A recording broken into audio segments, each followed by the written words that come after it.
The importance of this sanctuary is to repopulate the giraffes, such as Kelly here, who has had 7 calves, and 6 of which are back in the wild.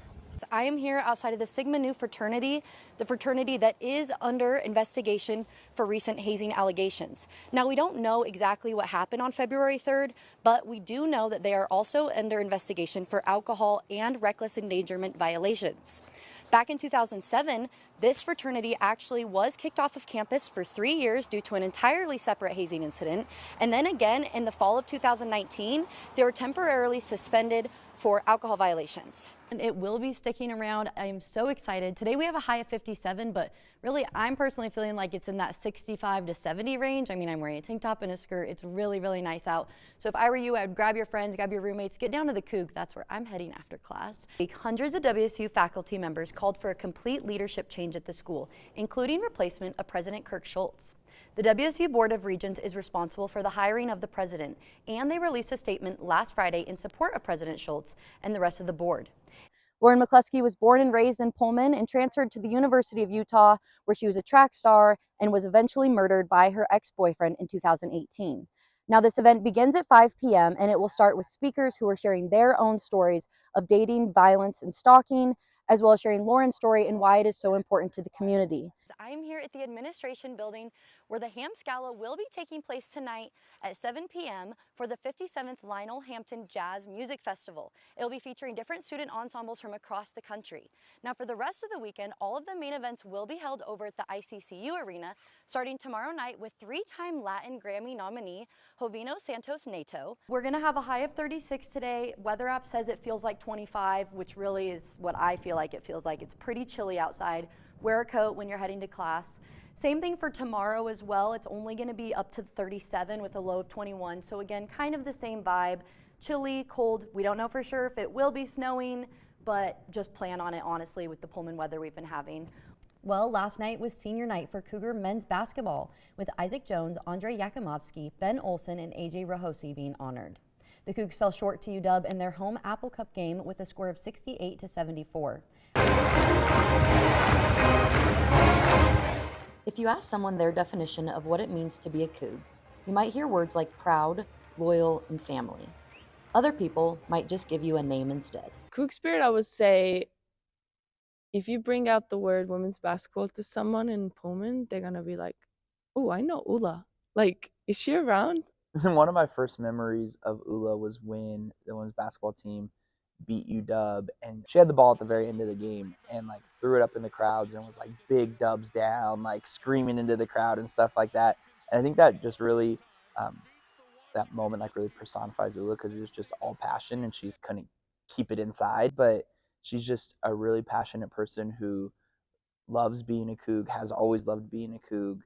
You may recognize Ula Matuga from being one of the key players that helped lead the Washington State women's basketball team to the 2023 Pac-12 championship. Or you may recognize her from her new role as one of the graduate assistants for student athlete development.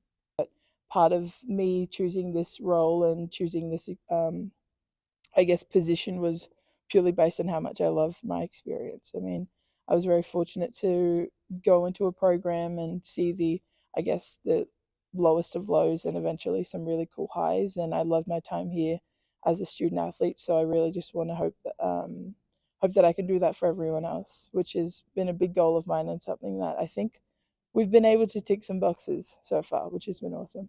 And that's Ula. Like, she loves being a Coug. She really wanted to be here, really wanted to pour into student athletes.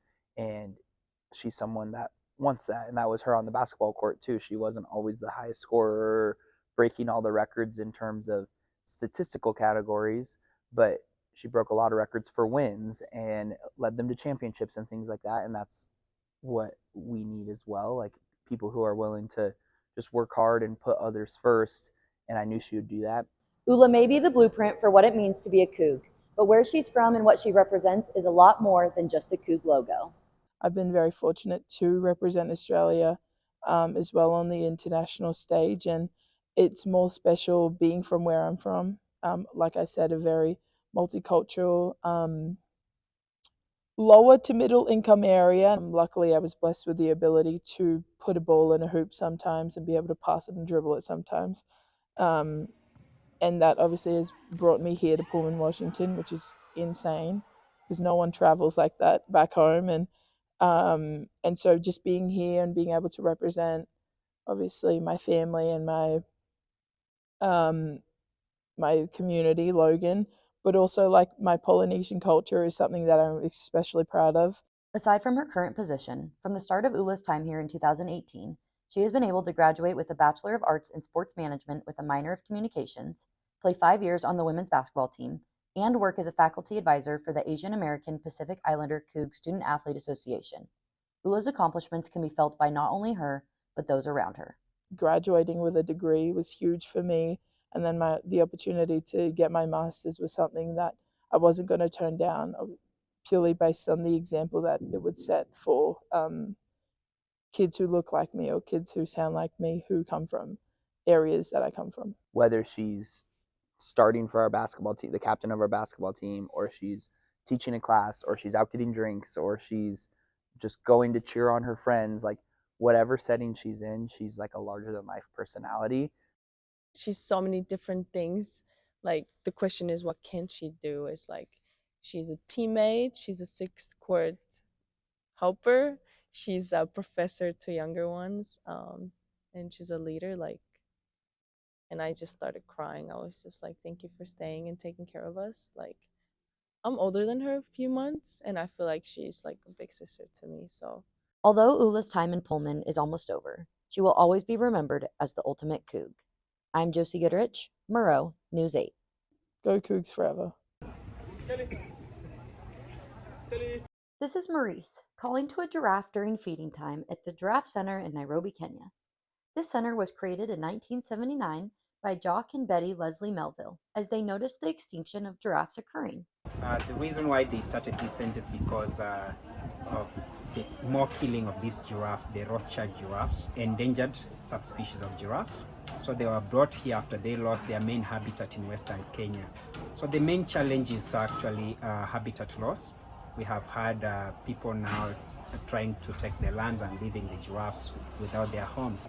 The importance of this sanctuary is to repopulate the giraffes, such as Kelly here, who has had 7 calves and 6 of which are back in the wild. So the main important thing for giraffe center is breeding. We breed the young giraffes here until the age of between 2 and 3 years, and then we release them back into the wild to repopulate the population of the Rothschild giraffes. The center currently has 12 giraffes living in its 120 acres, consisting of 1 alpha male that breeds 4 adult females. Currently, we have released 29 giraffes back into the wild, and the last group left last year, December, back to Baringo National Reserve. While the Giraffe Center's main purpose is to help breed the population, it also serves as a tourist spot for visitors to see the giraffes up close and feed them grain. But most important is to guide the visiting groups, to take them through conservation experience, to teach them about the giraffes and why they should conserve the giraffes. Reporting from Nairobi, Kenya, I'm Josie Goodrich, Murrow, News 8.